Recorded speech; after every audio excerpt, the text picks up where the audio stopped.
Bonjour à tous, ravi de vous retrouver sur Public Sénat pour suivre dans un instant une audition qui s'est tenue mardi après-midi au Sénat dans le cadre des travaux de la commission d'enquête sur les autorités administratives indépendantes. Une commission d'enquête qui a été lancée à l'initiative du groupe RDSE et qui a pour rapporteur le président de ce même groupe, le sénateur Jacques Mézard. Alors, les sénateurs de cette commission d'enquête se sont donnés pour objectif d'auditionner toutes les autorités administratives indépendantes existantes en France. Elles sont environ une quarantaine dans l'Hexagone. Et mardi, c'était au tour de Jean-Claude Amezen, le président du comité consultatif national d'éthique, d'être entendu par les sénateurs. Je vous rappelle les missions de ce comité. Il a pour objectif de donner des avis sur les grandes questions de société liées au sujet bioéthique. Alors par exemple, la recherche sur les cellules souches, la gestation pour autrui ou encore la fin de vie. Un sujet d'ailleurs sur lequel le comité avait organisé une grande consultation de citoyens. Rappelons également l'une des particularités de ce comité, c'est qu'il est constitué de personnalités de tous horizons, philosophes, chercheurs, médecins et même par exemple avocats. Tout de suite donc, retour à cette audition qui s'est tenue mardi au Sénat. Le comité consultatif national d'éthique, comme vous veniez de le rappeler, a été créé il y a 32 ans, en 1983, et c'est le premier comité consultatif national d'éthique de ce type créé au monde. Depuis, tous les pays européens et une grande partie des pays du monde ont un comité semblable. Et l'UNESCO, la Commission européenne, le Conseil de l'Europe et l'OMS essayent, dans les pays qui n'en ont pas encore, de le mettre en place, ce qui pose parfois des problèmes, étant donné que ce genre de structure doit être indépendante, en plus d'être transdisciplinaire. Les missions du Comité consultatif national d'éthique, telles que définies par la loi relative à la bioéthique du 6 août 2004, sont de donner des avis sur les problèmes éthiques et les questions de société soulevées par l'avancée des connaissances, par les progrès des connaissances dans le domaine de la biologie, de la médecine et de la santé. Donc c'est un champ très large. Le législateur a ajouté que le comité peut y adjoindre à ses avis, s'il le juge utile, des recommandations. Donc vous voyez que la mission essentielle est de rendre des avis et éventuellement d'y assortir des recommandations.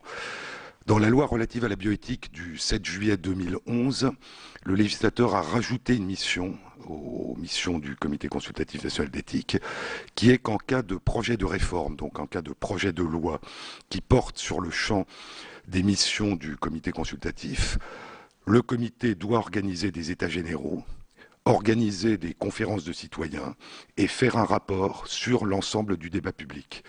Et donc ce nouveau rôle, nous l'avons entrepris en 2013, lorsque nous avons été saisis par le président de la République après la remise du rapport de la commission Sicard d'une saisine sur la fin de vie, dans laquelle, par ailleurs, le président avait signalé qu'un projet de loi serait élaboré au terme de ce débat. Donc nous avons rendu en juillet 2013 un avis sur la fin de vie. Nous avons considéré donc que ces nouvelles dispositions s'appliquaient. Nous avons organisé une conférence de citoyens, ce qui pour le comité consultatif était une activité tout à fait nouvelle, qui a eu lieu et qui a rendu son avis en décembre 2013, pour donner à ce débat un caractère plus large d'états généraux. Nous avons demandé aux espaces régionaux de réflexion éthique, s'ils le souhaitaient, selon les modalités qu'ils souhaitaient, d'organiser en région des débats sur la fin de vie. Et puis nous avons remis un rapport en octobre 2014 sur l'ensemble de ce débat de plus de 2 ans. Alors il y a eu une autre, à cette occasion, activité du comité consultatif qui n'avait pas eu lieu jusqu'à maintenant, en l'occurrence le fait que le Conseil d'État a saisi le comité consultatif, l'Académie de médecine, le Conseil de l'ordre des médecins et M. Jean Leonetti pour demander des observations générales sur la notion d'obstination déraisonnable dans les cas où des personnes étaient, comme M. Vincent Lambert, dans un état de conscience minimale ou un état dit végétatif. Et donc nous avons rendu ces observations générales en mai 2014 et nous les avons rendues publiques à partir du moment où le Conseil d'État a rendu son avis. Un petit rappel peut-être sur la nomination des membres dont les modalités n'ont pas changé depuis 32 ans. Donc 5 membres, le président, comme vous le rappeliez, est nommé par le président de la République pour un mandat de 2 ans renouvelable sans limite précisée. Tous les autres membres sont nommés pour 4 ans, renouvelables une fois. 5 membres sont nommés par le président de la République comme appartenant aux principales familles philosophiques et spirituelles. 19 membres sont nommés pour leur intérêt ou leurs compétences dans le domaine des questions éthiques. 15 membres sont nommés parce qu'ils appartiennent au monde de la recherche. Et donc, nous sommes 40. Il y a une quinzaine d'institutions de mémoire qui participent, ce qui est une spécificité particulière du comité par rapport à d'autres comités dans l'Union européenne, une diversité d'institutions, une quinzaine d'institutions, dont le Collège de France, le ministère de la Santé, l'INSERM, le CNRS, l'INRA, le Conseil d'État, le président de l'Assemblée nationale, le président du Sénat, qui nomment les différents membres. Et donc nous nous réunissons en comité plénier sous formation plénière une fois par mois. Et il y a une section technique qui comporte 12 membres qui se réunit aussi une fois par mois. Donc pour ces membres de la section technique, c'est 2 réunions par mois. Et la section technique, le président de la section technique et le président du comité nomment, chaque fois que nous sommes en train d'engager une réflexion, 2 rapporteurs. Un groupe de travail se constitue sur la base du volontariat parmi les membres. Et donc ce groupe de travail se réunit en dehors des 2 réunions que j'ai mentionnées autant de fois qu'il est nécessaire, présente l'avancement de ses travaux quand il le juge suffisamment avancé à la section technique, qui demande des compléments ou qui décide que le projet peut être présenté au comité plénier qui à ce moment examine s'il y a du travail encore à faire et donc suivant les avis. L'élaboration d'un avis peut prendre 3 mois ou lorsqu'il s'agit en particulier d'une autosaisine où le comité lui-même s'est saisi, ça peut prendre 3 ou 4 ans, c'est-à-dire que l'avis n'est achevé que lorsque le comité pense que sa diffusion rendra un service à la société. Et plusieurs avis donc sont élaborés en parallèle pendant une année. Alors, en dehors de ces réunions, le comité a des réunions avec d'autres comités dans le monde, 1 à 2 réunions par an avec l'ensemble des comités de l'Union européenne, 1 réunion tous les 2 ans avec l'ensemble des comités d'éthique dans le monde, et pour des raisons historiques, 1 à 2 fois par an, ce que nous appelons des réunions trilatérales, avec nos collègues du comité d'éthique anglais et nos collègues du comité d'éthique allemand, ce qui nous permet de réfléchir à nos avis avec un éclairage international et un questionnement international. En dehors des 2 documents dont je vous ai parlé, le rapport sur le débat sur la fin de vie et les observations écrites au Conseil d'État, le comité a rendu 123 avis, donc qui sont sur notre site et qui sont tous traduits en anglais pour pouvoir être lus de la manière la plus large. En ce qui concerne les modalités de fonctionnement, donc le budget du comité consultatif est inscrit sur le budget des services généraux du Premier ministre, la direction des affaires administratives et financières. Et donc, en ce qui concerne les dépenses de personnel, elles sont de l'ordre de 340 000 € par an, 4 personnes qui travaillent à plein temps, une secrétaire générale, Marie-Hélène Mounera, un documentaliste, puisqu'il y a un service de documentation qui est d'ailleurs prévu par le législateur au sein du CCNE, une secrétaire, et puis un comptable. Et puis depuis un peu plus d'1 an, nous avons une personne qui est en congé spécial du Parlement, qui était conseillère à l'Office parlementaire d'évaluation des choix scientifiques et technologiques, et qui vient, quand besoin est, sous forme ponctuelle, donc nous aider lorsqu'il y a des conférences de presse ou l'organisation de processus du type de la conférence de citoyens. En ce qui concerne le budget de fonctionnement donc du Comité consultatif national d'éthique, nous avons essayé de le réduire dans le cadre des dépenses, de la réduction des dépenses globales. Donc à titre d'exemple, il était de l'ordre de 560 000 € en 2012. Il est passé à 500 000 en 2013, incluant l'organisation de la conférence de citoyens, qui après un appel d'offres limité à 130 000 € a représenté une dépense de près de 150 000 €. Donc le fonctionnement du CCNE est passé à 350 000 € hors cette conférence de citoyens. En 2014, il est passé à 250 000 €.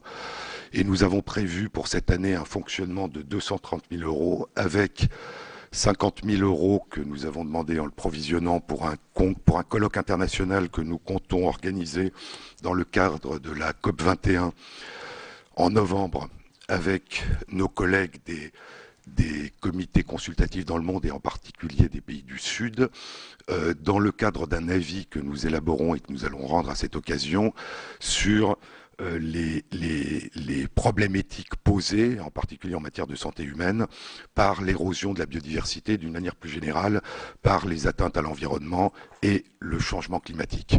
Et puis nous avons aussi provisionné, nous sommes en train de travailler sur un avis qui porte sur toutes les indications sociétales de l'assistance médicale à la procréation et d'une manière plus générale sur les questions éthiques que nous revisitons liées à l'assistance médicale à la procréation. Et donc nous avions, pour le cas où un projet de loi aurait été déposé concernant l'assistance médicale à la procréation, nous avons demandé 150 000 € dans l'hypothèse où nous devrions organiser une conférence de citoyens sur ce sujet. Un dernier point, tous les membres du comité consultatif exercent leur activité à titre bénévole.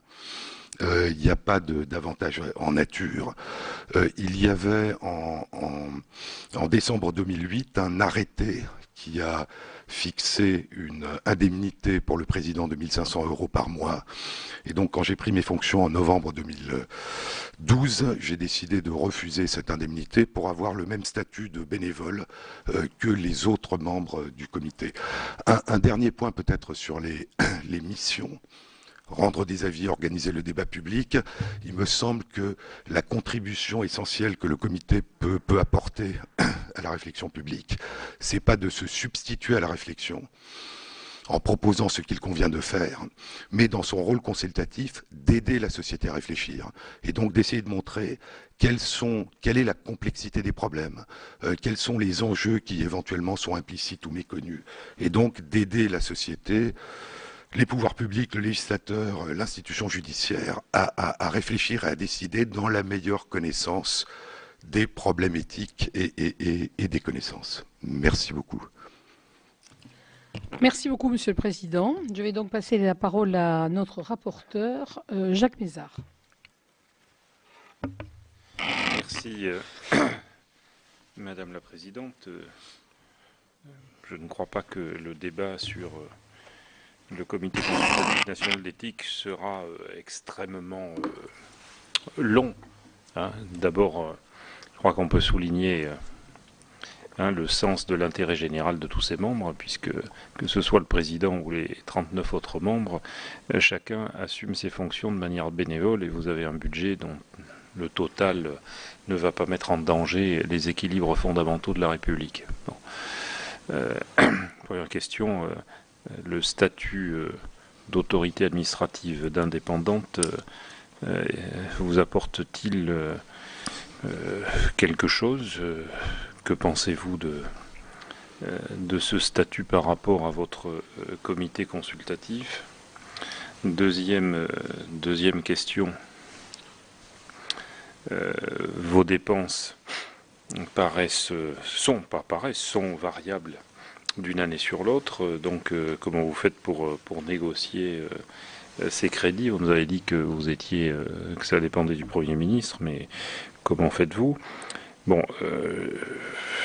sur l'année 2014, je constate que si les renseignements que j'ai sont exacts, vous avez rendu un avis. Bon, est-ce que ça correspond à une réunion tous les mois de ces 40 personnes? Bon. En moyenne, si je prends les 3 dernières années, 2012, 2013, 2014, vous aurez rendu au total 6 avis en 3 ans, ce qui ne veut pas dire d'ailleurs que la qualité des avis n'est pas dépendante du nombre. Il est possible qu'un avis sur une question fondamentale pour la société justifie le travail de toute une année, voire plus. Mais comment ajustez-vous donc le nombre d'avis et le financement? Bon. Sur ces 3 dernières années, et depuis que vous êtes président, est-ce qu'il y a eu des autosaisines? Bon, j'aurais une question plus technique à vous poser ensuite. Donc je synthétise. Le statut d'autorité administrative indépendante. Qu'est-ce que cela vous apporte ou pas? Bon. Ensuite, vos budgets, ensuite le nombre d'avis. Monsieur le Président. Merci. Alors, autorité, c'est un peu particulier, comme vous le savez, nous ne sommes pas dénommés par la loi relative à la bioéthique en 2004 comme autorité administrative indépendante, mais comme autorité indépendante. Je ne sais pas si ça signifie autorité administrative indépendante. Il semble que le Conseil d'État et le législateur aient considéré que c'était du même ordre. Mais ce qui est spécifié, c'est autorité indépendante.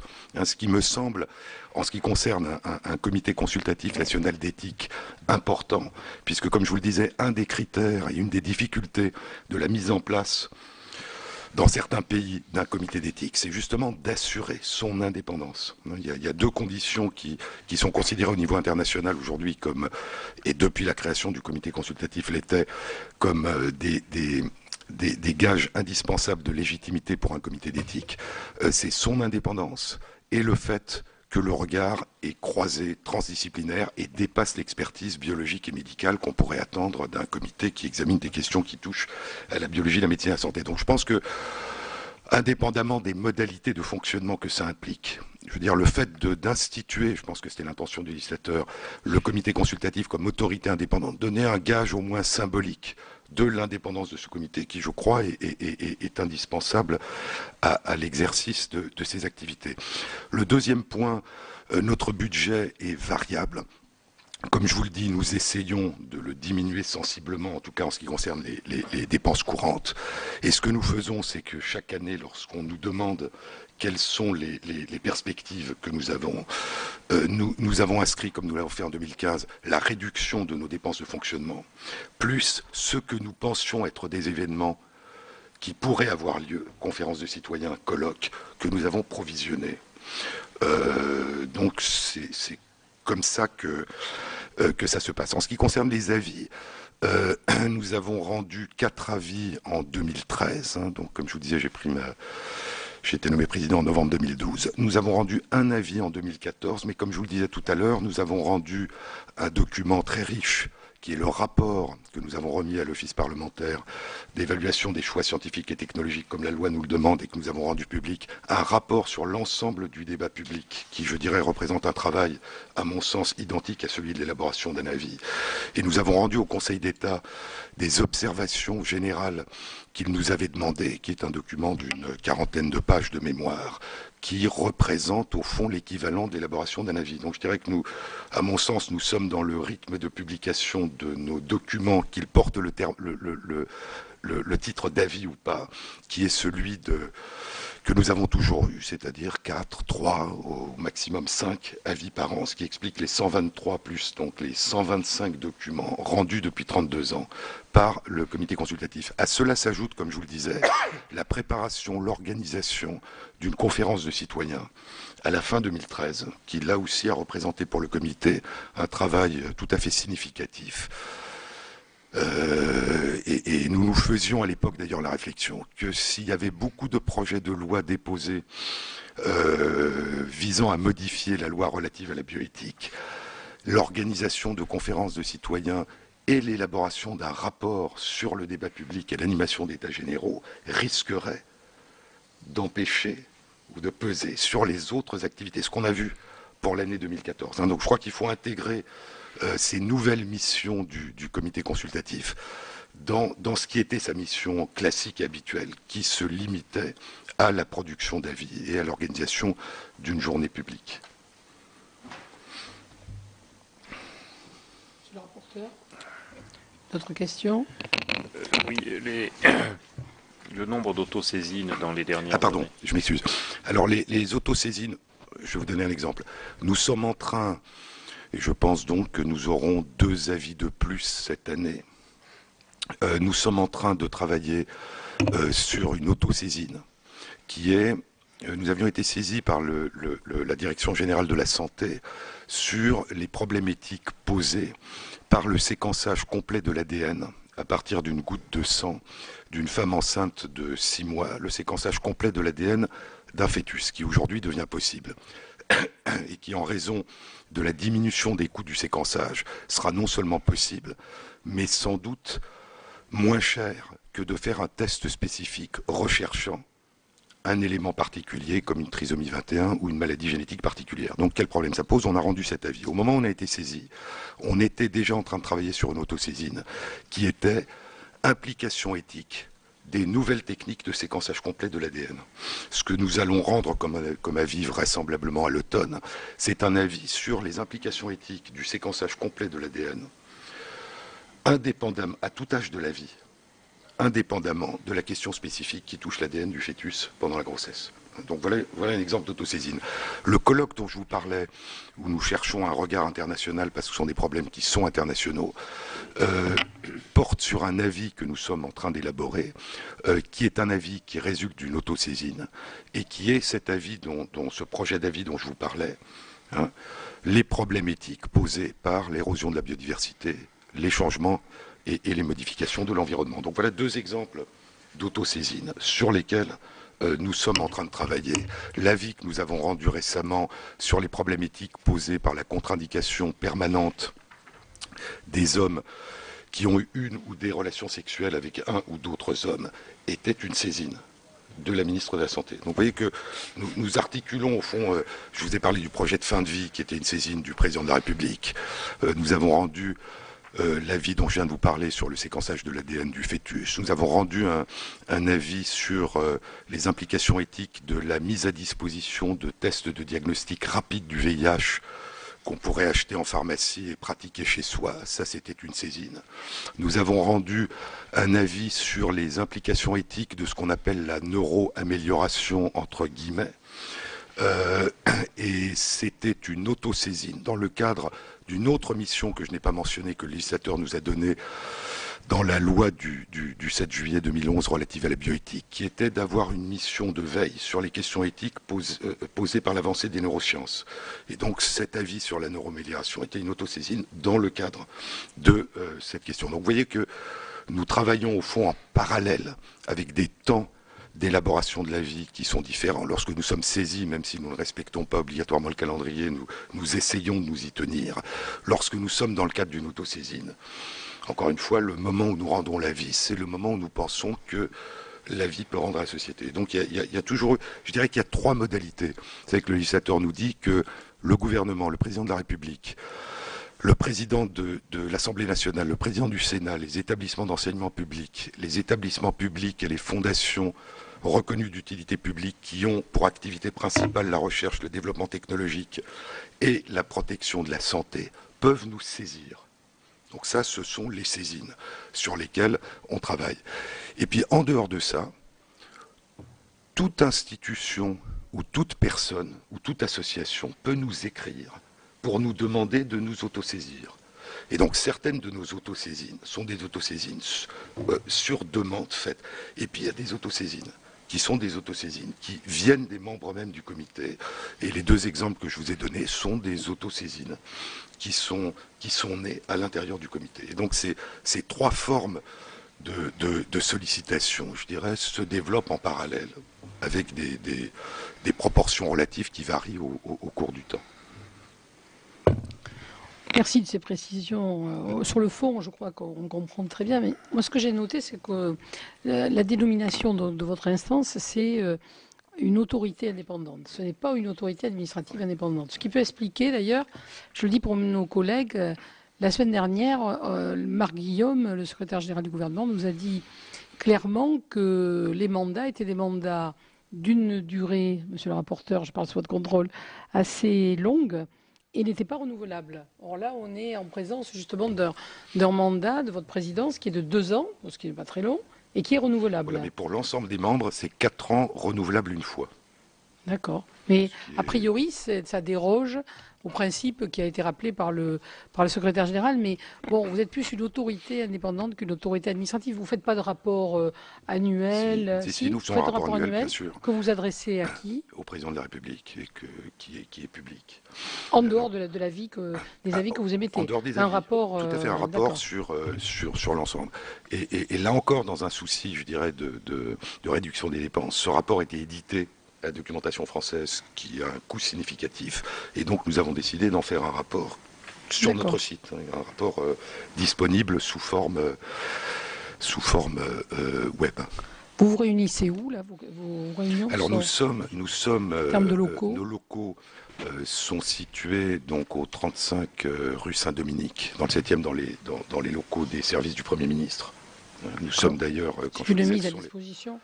C'est une mise à disposition et moi, depuis que je suis membre du comité consultatif depuis 2005, j'ai connu 3 localisations différentes du comité. Il va y en avoir dans 2 ans une 4e, puisque on va être regroupé à Ségur Fontenoy. Donc j'ai connu le comité rue Saint-Dominique, rue Saint-Georges, rue Saint-Dominique, et je ne sais pas si je le connaîtrai dans sa dernière localisation. Donc, si vous voulez, nous sommes, j'allais dire, nous ne planifions pas notre localisation, elle nous est proposée par les services du Premier ministre qui gèrent par ailleurs dans le cadre du programme 308 protection des droits et des libertés notre budget. Bon, et sur le budget, moi je suis membre de la commission des finances, alors c'est une question qui me... En fait, vous discutez vraiment votre budget chaque année? C'est vous qui faites des propositions ou... Alors on nous demande même de faire des propositions. Nous le discutons. Il y a au moins 2 réunions de copilotage présidées par le secrétaire général du gouvernement auxquelles nous sommes présents comme les autres participants au programme 308. D'accord. Très bien. Mes chers collègues, alors, Philippe Roy. Une question de Béotien, Monsieur le Président. Il semble que vous, que vous prononcez des avis sur demande ou par autosaisine sur des sujets bien bordés scientifiquement. Encore que, quand vous vous interrogez sur le changement climatique, vos données de base sont probablement pas complètement scientifiques. Êtes-vous conduit à réfléchir sur des avis, par exemple, concernant les OGM, dont on parle souvent et qui présenteraient peut-être un risque pour la santé humaine ou pour la pollution génétique, enfin on n'en sait rien. Des avis aussi sur les produits pharmaceutiques, et notamment sur les produits comme les génériques. Les médicaments génériques dont on sait qu'ils ne sont pas des copies exactes pour différentes catégories de raisons, qui ne sont pas des copies exactes des médicaments qui ont fait leurs preuves et qui ont fait l'objet d'expérimentation. Donc je voulais savoir quel domaine, pour quelles raisons vous donnez un avis et pourquoi, par exemple, enfin à moins que ça n'ait été fait, pourquoi vous n'en avez pas donné sur les OGM ou les médicaments génériques, qui posent des vraies questions à l'opinion publique. Oui. Alors, encore une fois, si vous consultez la liste des 123 avis, vous verrez que les sujets sont extrêmement divers. Beaucoup de sujets sont, je dirais, dans le corps de ce qu'on considère habituellement comme des questions d'éthique biomédicale. Le premier avis du comité consultatif en 1984 portait sur la recherche sur l'embryon. Vous voyez que c'était assez en avance et c'était un sujet typique de l'éthique biomédicale. Mais nous avons, et donc il y a beaucoup d'avis sur la génétique, il y a beaucoup d'avis sur le début de la vie, il y a beaucoup d'avis sur l'embryon, sur l'assistance médicale à la procréation ou sur la fin de vie. Ce sont des questions assez classiques. Et puis il y a d'autres questions, il y a des avis sur le handicap, sur la situation des enfants et adultes atteints d'autisme en France. Il y a eu un avis sur la biométrie, qui a priori semble assez éloigné, mais en quoi l'utilisation pour des données d'identité, des papiers d'identité, de données biologiques pose des problèmes éthiques. Il y a eu un avis sur santé et médecine en prison. Quelles questions pose la prise en compte des questions de santé? Il y a eu un avis sur implication éthique des nanosciences et des nanotechnologies, à la fois dans le champ de la médecine, mais aussi dans le champ extra-médical. Quand vous parlez des OGM, c'est typiquement une des questions qui seront abordées dans un avis probablement qui touche à l'érosion de la biodiversité, puisque la question est de savoir en quoi les OGM contribuent ou au contraire contribuent à la biodiversité ou au contraire contribuent à l'érosion de la biodiversité. Les médicaments génériques en tant que tels, ont été de mémoire abordés dans des avis du Comité consultatif national d'éthique qui ne concernaient pas les médicaments génériques dans nos pays, mais qui concernaient les relations santé et médecine entre les pays du Sud et les pays du Nord.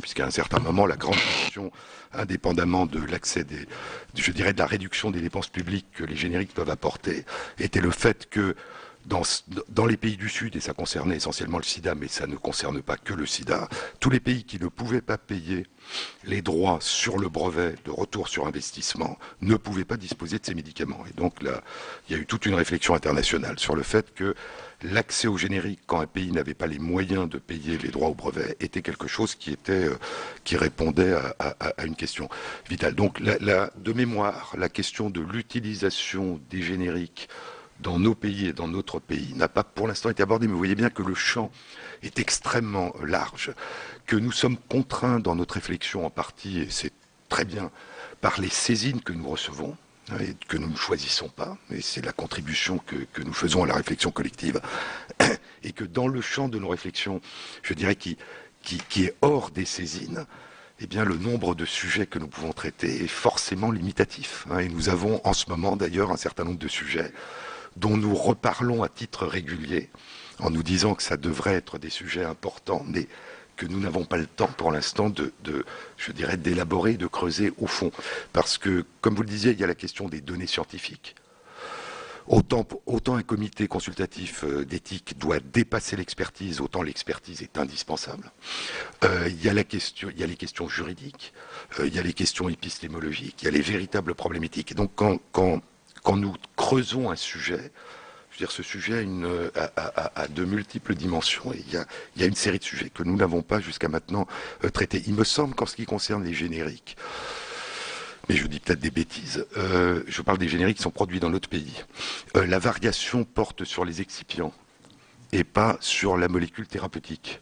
Et que donc un certain nombre d'interrogations qui se posent ne se posent pas sur le fait que la molécule active n'est pas la même, mais que les excipients qui l'accompagnent ne sont pas les mêmes et que ça peut avoir des effets bénéfiques ou non bénéfiques, indépendamment de la molécule thérapeutique elle-même. C'est-à-dire la voie d'administration, les modalités d'administration, ce qu'on met pour faciliter l'administration n'est pas forcément identique. Et c'est une question, comment est-ce que je peux dire, c'est une question très générale qui est dans une molécule active qui est un médicament.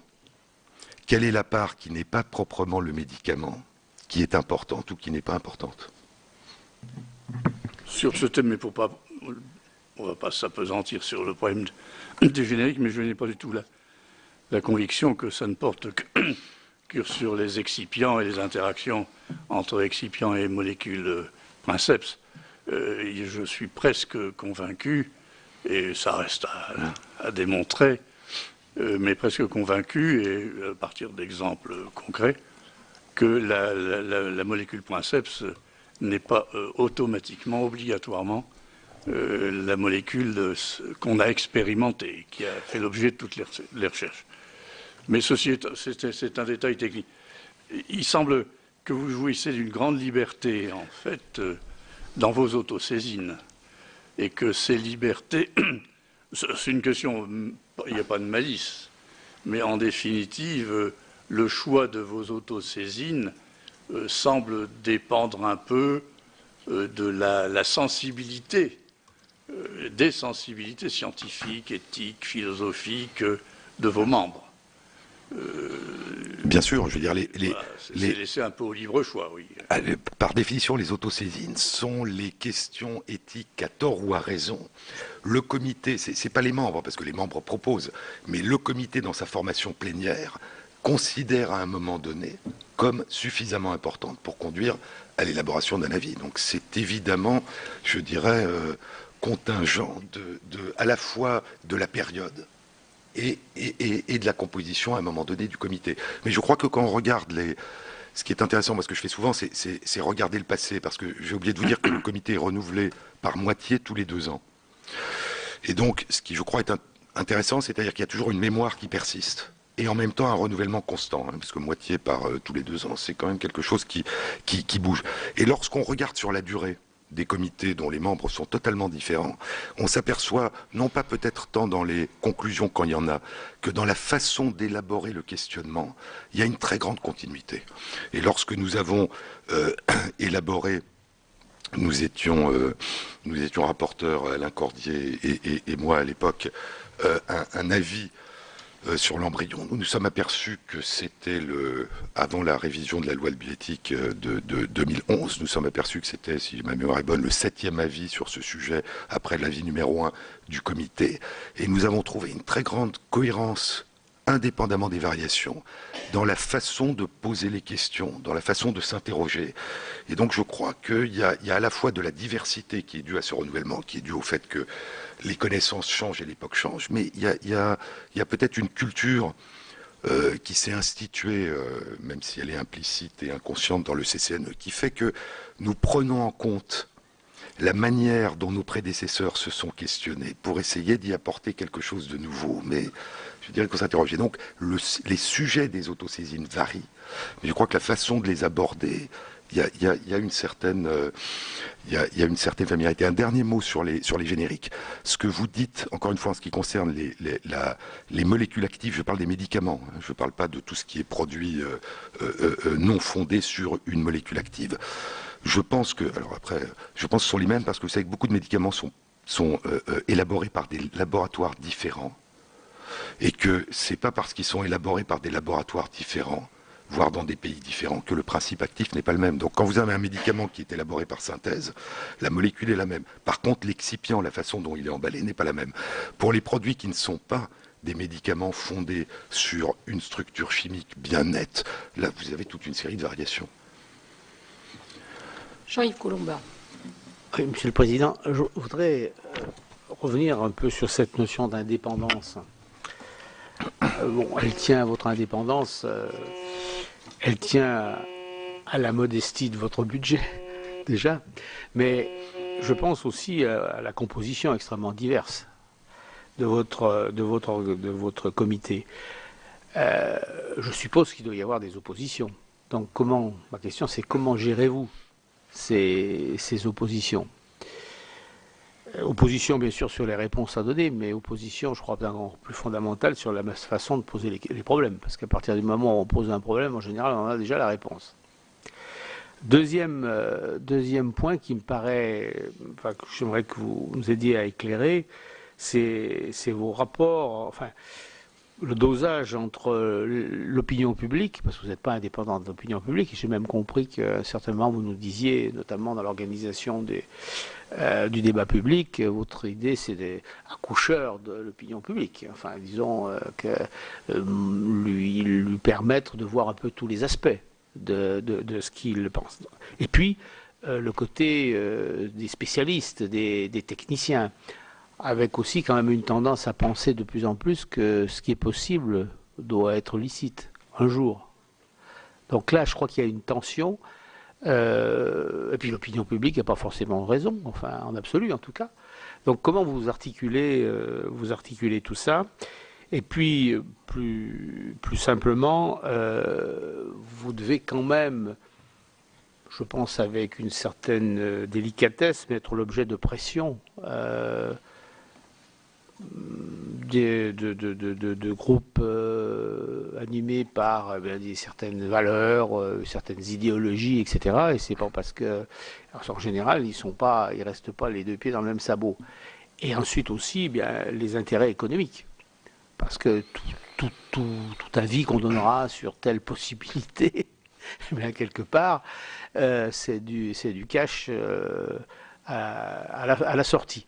Donc comment vous arrivez à gérer cet ensemble de contradictions, étant entendu, en tout cas pour moi, que c'est précisément parce qu'il y a ces contradictions que vous pouvez être indépendant.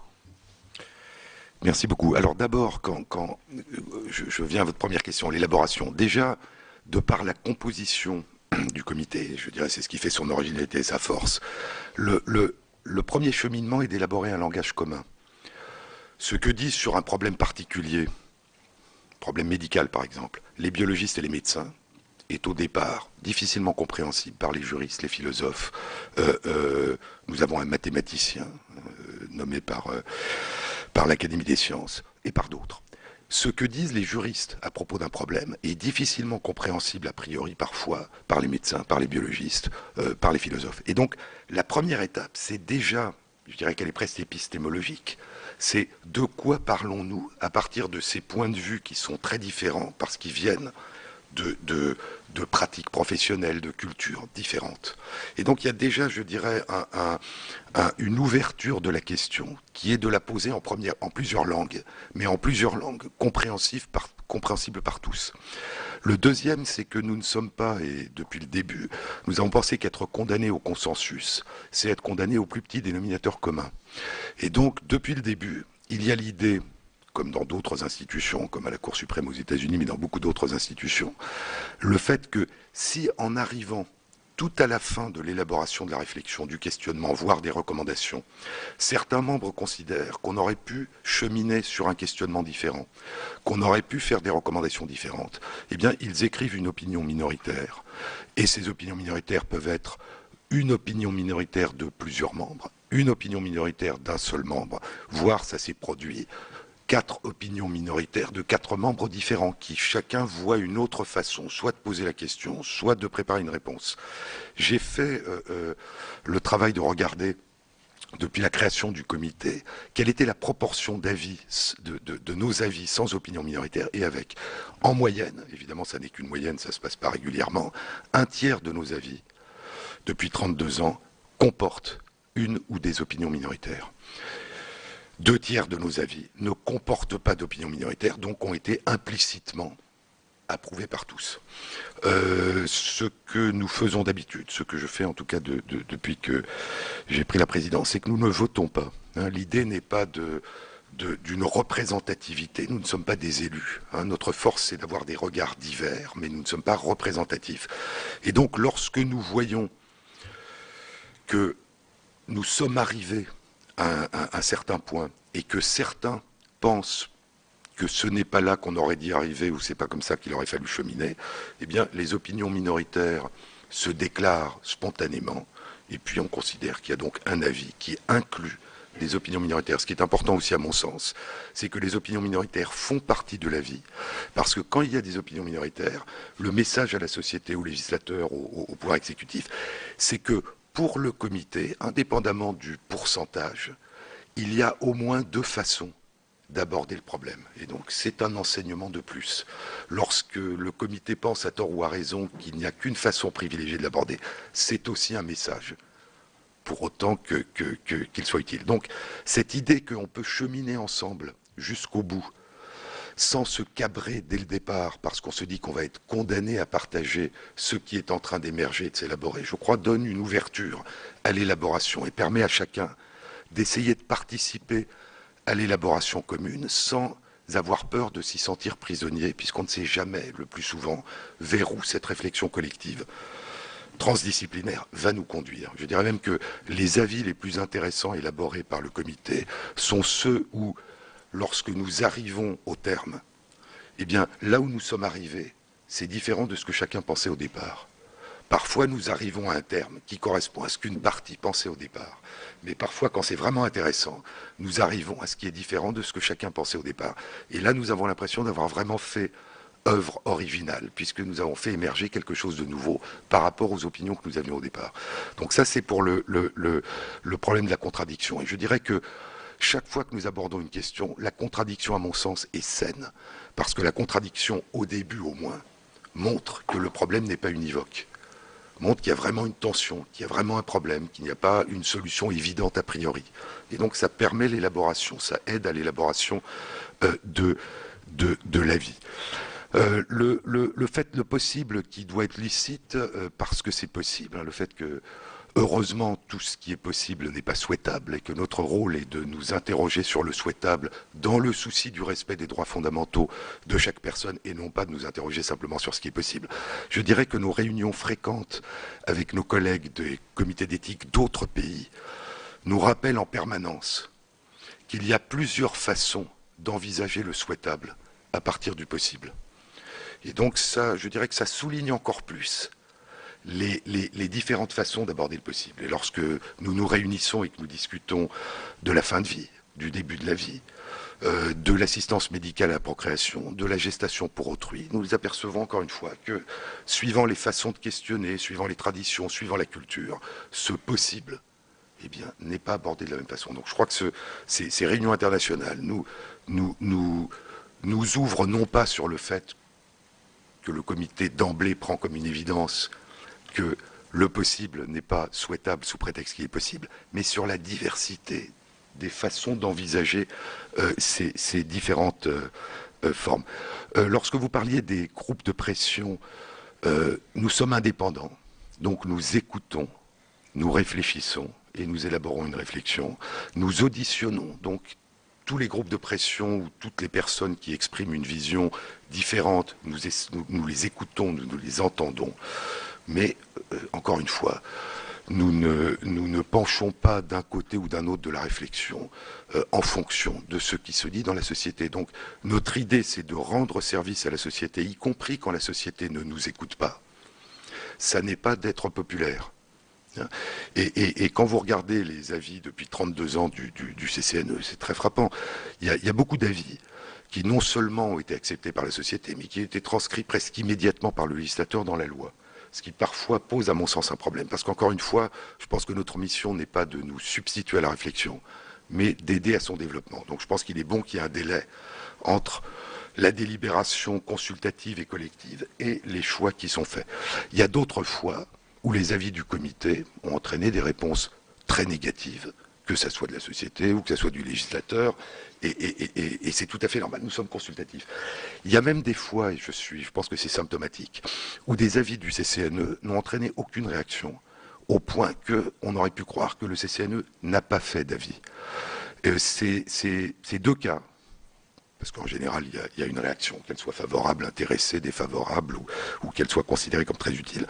C'est lorsque le CCNE s'est étonné, peu de temps après le vote de la loi Hurier-Céruscla, qui imposait pour les recherches biomédicales auxquelles on demandait à des personnes de participer, qu'il y ait un comité qu'on appelle dans la plupart des pays un comité d'éthique de la recherche, qu'on appelle en France un comité de protection des personnes, qui examine si les termes de la participation, de la demande de participation à la recherche, respectent les personnes et sont équitables. Le comité a noté, c'était au début des années 90, que c'était le cas pour les recherches menées par les institutions françaises en France, mais que ce n'était pas le cas lorsque la même institution française de recherche menait une recherche dans un pays du Sud qui pouvait être dépourvu de comité d'éthique. Et donc il s'est étonné que le respect de la personne soit à configuration variable, suivant que la personne appartenait au pays ou que la personne était d'un pays du Sud. Aucune réaction. Quelques années plus tard, au début des années 2000, avait un nouvel avis sur les santé et médecine nord-sud, et le comité réitère cette demande. Aucune réaction.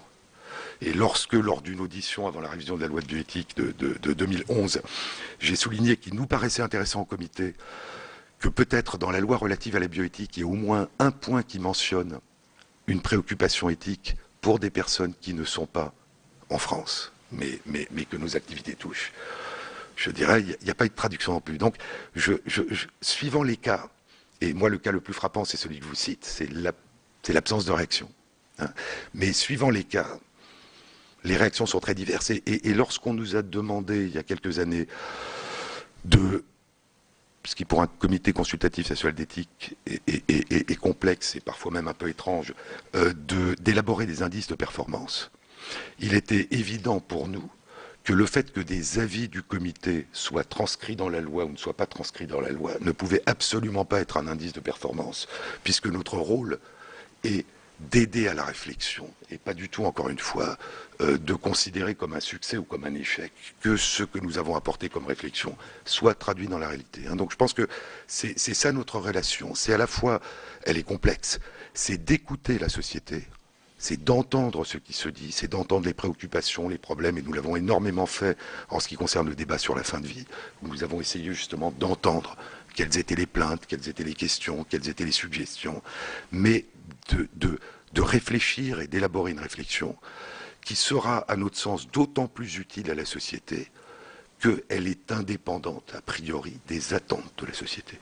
C'est-à-dire nous aidons la société à réfléchir, et pas forcément en lui disant ce qu'elle a envie d'entendre ou ce qu'elle pense qu'elle a envie d'entendre. Donc c'est une forme d'offre. Et je dirais que peut-être que le service rendu est le plus grand quand ce que nous apportons comme aide à la réflexion est justement ce qui n'était pas perçu, ou ce qui n'était pas compris, ou ce qui n'était pas attendu. Michel Delebarre donne la parole. Monsieur le Président, vous avez répondu à une question que je me posais qui était sur la reconnaissance des avis de minorité. Mais vous avez été clair sur ce point. À vous entendre, c'est bien d'ailleurs, ça fonctionne bien, votre comité. Qu'est-ce que vous pouvez souhaiter de plus? C'est-à-dire, est-ce que comme président de ce comité, vous avez des envies? Est-ce que vous vous dites, si j'avais ou la liberté ou la possibilité, je ferais ceci ou cela, nous irions plus vite, nous fonctionnerions de façon différente. Est-ce que vous avez là un désir quelconque? C'est peut-être le moment de le dire.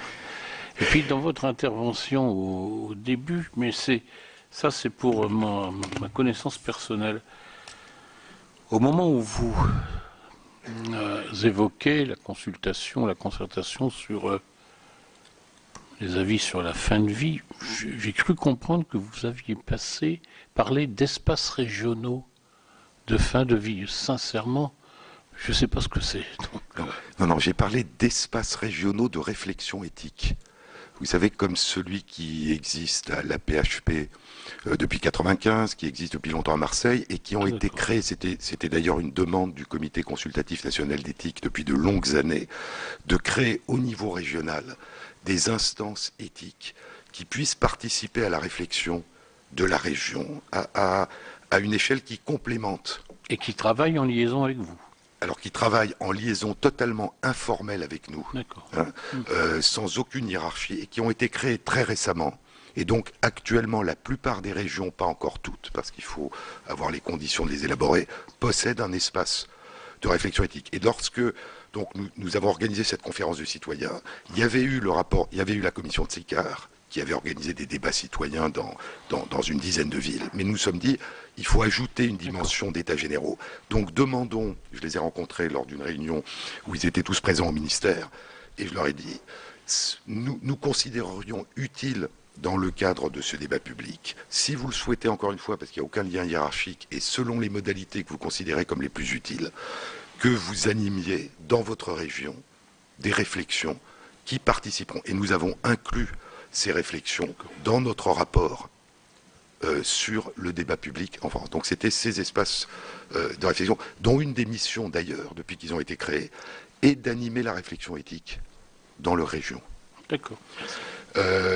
Alors, des souhaits, j'en ai sans doute beaucoup, mais un souhait alors qui est très général, c'est peut-être que les institutions qui nomment les membres du comité aient une conscience de l'importance de la diversité de ces regards. Et donc je me rappelle que lors de mon audition à l'Assemblée et au Sénat qui a précédé ma nomination, j'avais dit que, par exemple, ce qui nous semble manquer, c'est un certain nombre de disciplines. Souvent, dans le passé, il y en a eu, mais un ou des économistes, parce que nous considérons, enfin je pense que l'économie est un élément important de la réflexion éthique, et que souvent nous avons tendance à le considérer comme une contrainte externe, parce que nous avons du mal à la penser de l'intérieur, d'avoir peut-être des membres européens francophones pour que la réflexion éthique en France ne soit pas uniquement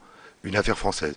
Donc sur ce plan-là, il y a eu une réponse, puisque nous avons un membre maintenant qui est un psychanalyste psychiatre suisse de Genève. Donc nous avons pour la première fois un membre francophone à l'intérieur du comité. Des personnes qui appartiennent à des associations de malades ou de personnes handicapées. Ça n'est pas encore une fois dans les critères qui ont été retenus par le législateur, mais je pense qu'il est bon que les institutions, certaines des institutions, se disent que ces éléments font partie de la diversité. L'anthropologie est une discipline qui est importante dans la réflexion du comité. Donc c'est surtout l'idée que au fond, les différentes institutions qui sont très variées et nombreuses pensent non seulement à la qualité des personnes qui est essentielle, à leur intérêt pour le questionnement, pour l'écoute réciproque, mais pensent à des regards qui peuvent être contributifs. Si j'allais même un peu plus loin, je pense que un artiste au CCNE, un peintre, un écrivain, serait quelque chose qui, sans doute, sur le plan de la sensibilité dans le regard, apporterait. Hein. Donc c'est peut-être ça, que dans la pérennité du comité, sur le long terme, il y ait cette idée qu'une de nos forces, c'est cette diversité, qui, je dirais, rend, et c'est encore une fois, une des qualités éventuelles du CCNE, qui, à mon sens, est la majeure, rendent imprévisible l'évolution de la réflexion. Parce qu'au fond, plus les regards sont divers et plus on peut penser qu'on va élaborer quelque chose de vraiment original. Et la conférence de citoyens sur ce plan m'a beaucoup apporté. L'idée que des citoyens tirés au sort sur des critères qui représentent la diversité française, mais eux ne sont pas représentatifs parce qu'ils sont une vingtaine, mais en termes d'âge, de localisation, de profession, de niveau d'études, le sont. Que ces personnes qui, a priori, quand ils arrivent, ont ou n'ont pas d'opinion sur le sujet qui était la fin de vie, à partir du moment où ils se réunissent, où ils ont la possibilité de dialoguer avec des personnes que nous leur proposons, puis nous leur avons dit, une fois que vous aurez écouté les 10 personnes que nous vous proposons, choisissez vous-même les 10 personnes suivantes. Ce phénomène d'appropriation entraîne, je dirais, une originalité de la réflexion qui, à titre consultatif, me paraît montrer comment le croisement des regards, indépendamment de la transdisciplinarité, simplement le fait que des personnes différentes se réunissent et réfléchissent ensemble, donne de l'importance à ces réflexions. Juste un point peut-être, parce que et c'est peut-être le rôle, 2 points peut-être sur le rôle du CCNE à long terme. Le premier, c'est qu'il me semble que dans notre société, le débat qui précède des décisions est vu comme l'affrontement d'idées préétablies. Et puis on choisit. Et cette idée que le croisement des regards permet éventuellement l'émergence d'une nouvelle opinion qui apporte quelque chose de plus que celles qui sont préétablies n'est pas très ancrée dans notre mode de fonctionnement démocratique. Le deuxième qui me frappe, c'est que on a considéré depuis très longtemps, et puisque ça date du procès des médecins nazis à Nuremberg en 1947, je dirais l'élaboration de ces grandes règles d'éthique biomédicale moderne, on a considéré que le fait de dépasser l'expertise, donc d'avoir un regard transdisciplinaire ouvert, était essentiel quand la biologie et la médecine ne se souciaient pas de procédures techniques, mais du respect des droits de la personne. Pourtant, la médecine est une activité qui, par vocation, vise au bien de la personne. Et même là, on dit, au fond, ça n'est légitime que si on a des regards qui dépassent le regard du médecin et qui permet d'appréhender la personne dans son ensemble. Ce qui me frappe, c'est que si on a eu raison de faire ça maintenant au niveau international, en France, au départ, dans le domaine de l'éthique biomédicale, pourquoi est-ce que dans d'autres domaines, qui sont les grandes décisions économiques, qui sont les décisions, vous parliez des OGM, qui sont les décisions sur le nucléaire, considère-t-on que le plus important c'est l'avis des experts et qu'ensuite on choisit? Et pourquoi est-ce qu'on considère que ce qui a été considéré comme indispensable quand il s'agit de biologie et de médecine ne devrait pas l'être dans d'autres domaines? Voilà pour cette audition de Jean-Claude Amezen, qui est président du comité consultatif national d'éthique et qui a permis aux sénateurs de compléter un petit peu leur panorama en matière d'autorité administrative indépendante. Cela a également été l'occasion pour le président du comité consultatif d'éthique de défendre l'originalité de cette institution constituée de personnalités de tous horizons et pas seulement d'experts. Vous pouvez toujours voir et revoir toutes les auditions sur notre site publicsénat.fr. À 19h, c'est 24h Sénat, le journal présenté par Delphine Girard. Très bonne fin de journée sur les chaînes parlementaires.